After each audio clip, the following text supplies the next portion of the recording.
Muy buenas tardes, mi nombre es Miguel Escobar García y a continuación les voy a enseñar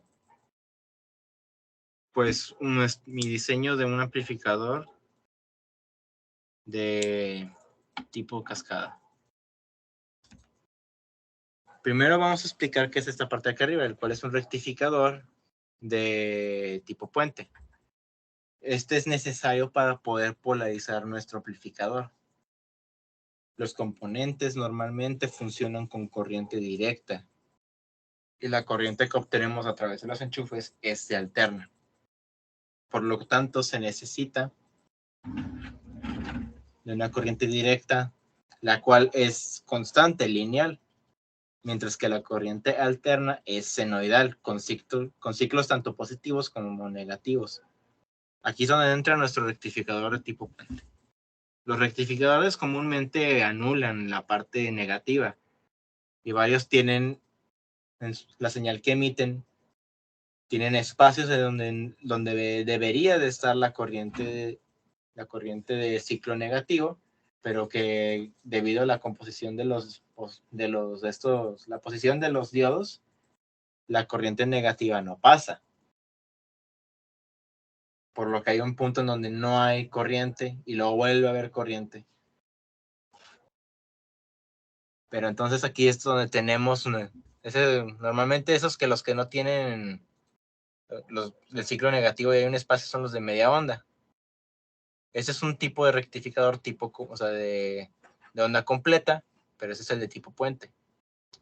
Aquí se aprovechan todos los ciclos, todos los ciclos de la corriente alterna, pero únicamente obtenemos ciclos así positivos, seguidos y positivos.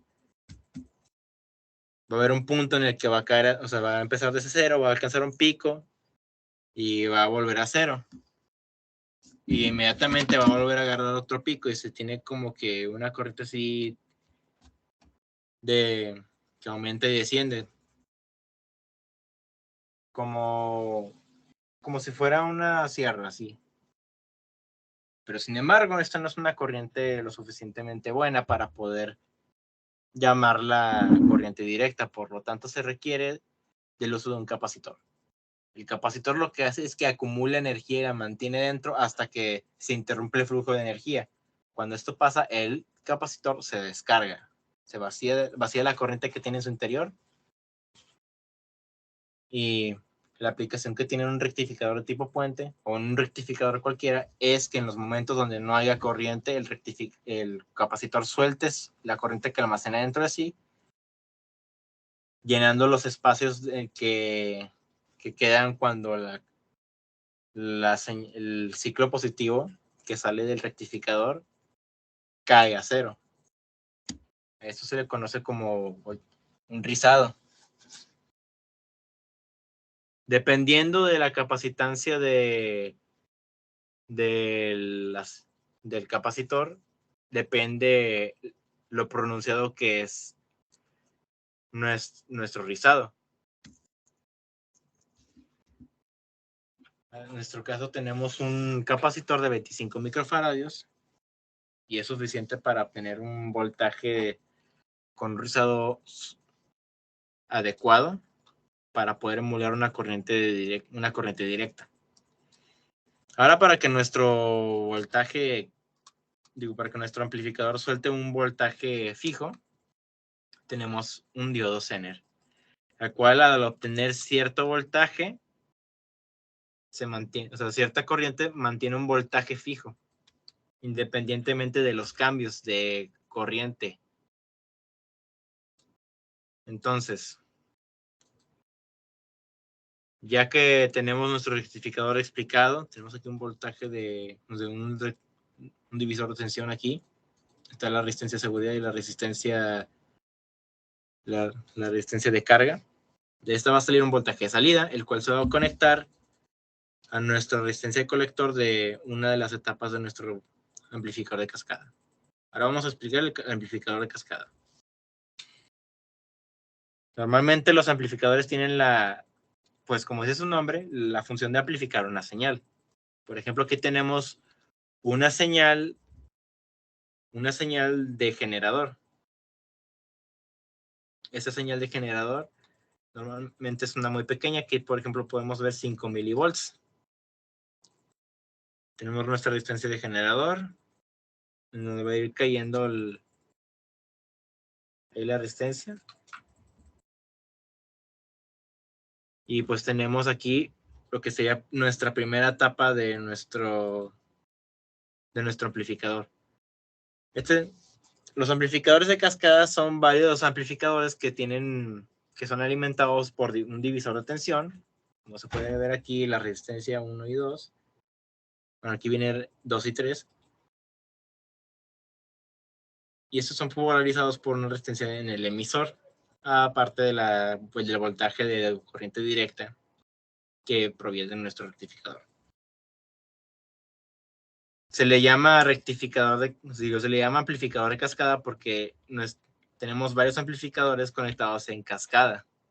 El propósito de estos amplificadores es que se obtenga una mayor ganancia, y entre más etapas conectadas en cascada, con etapas me refiero a un amplificador de tipo por división de tensión acoplado. Por cada etapa acoplada en cascada, nuestro amplificador de cascada, mayor ganancia tenemos. Ahora,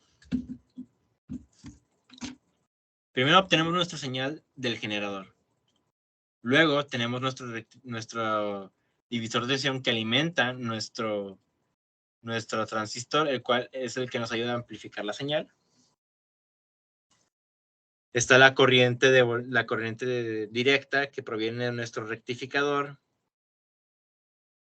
y nuestra resistencia en el emisor, tanto en el transistor de la primera etapa como el de la segunda. Aquí se ven, es R5 y R9. Estos polarizan nuestros amplificadores, bueno, nuestros transistores.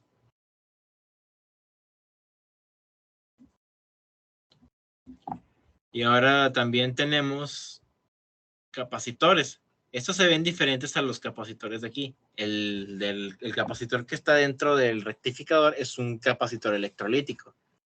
Como les digo, estos almacenan corriente. Cada vez que hay una caída de corriente, estos sueltan corriente para que digamos, nuestra señal rectificada, cuando caiga cero, nuestro capacitor pues suelta corriente durante estos espacios. En caso de estos otros capacitores, estos son cerámicos. Estos son para acoplar la señal, o sea, la corriente más bien. Dejan pasar una corriente alterna y no dejan que la directa vaya al generador. Luego cuando pasamos a esta etapa se va invirtiendo y al final tenemos una corriente alterna. La corriente que fluye a través de un amplificador, bueno, la corriente que se amplifica es de alterna. Ahorita vamos a ver por qué esto es necesario mencionar. Ahora, pero para poder polarizar nuestros componentes se requiere una directa, la cual viene de aquí y se conecta en el colector de la segunda, la resistencia del colector de la segunda etapa. Ya por último, vamos a ver, aquí tenemos la resistencia de carga y un LED. En la resistencia de carga es donde va a salir nuestro voltaje de salida, el cual prácticamente es la señal ya amplificada. Normalmente esta señal, bueno, antes de llegar a eso tengo que primero explicar cómo se alimenta nuestro segundo transistor. Normalmente en un amplificador se tiene una resistencia en la base, el cual alimenta el amplificador, alimenta nuestro transistor. Pero como podemos ver aquí tenemos dos resistencias, por lo tanto se tiene que realizar una resistencia equivalente o una impedancia aquí.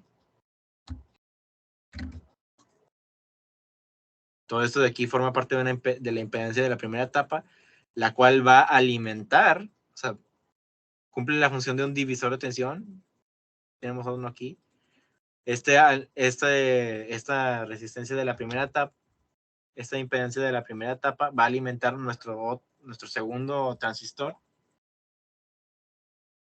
el cual también es polarizado tanto por una corriente de voltaje de corriente directa y una resistencia en el emisor.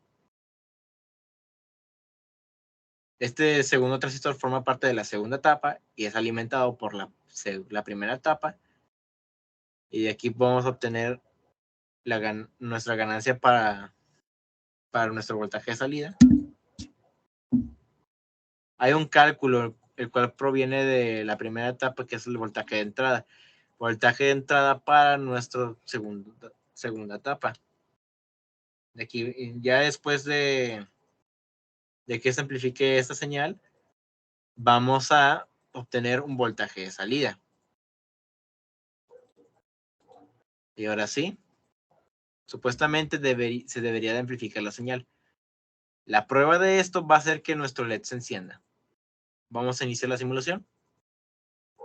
Como se puede observar, aquí ya se encendió el LED, pero está parpadeando. No se preocupen, esto es normal.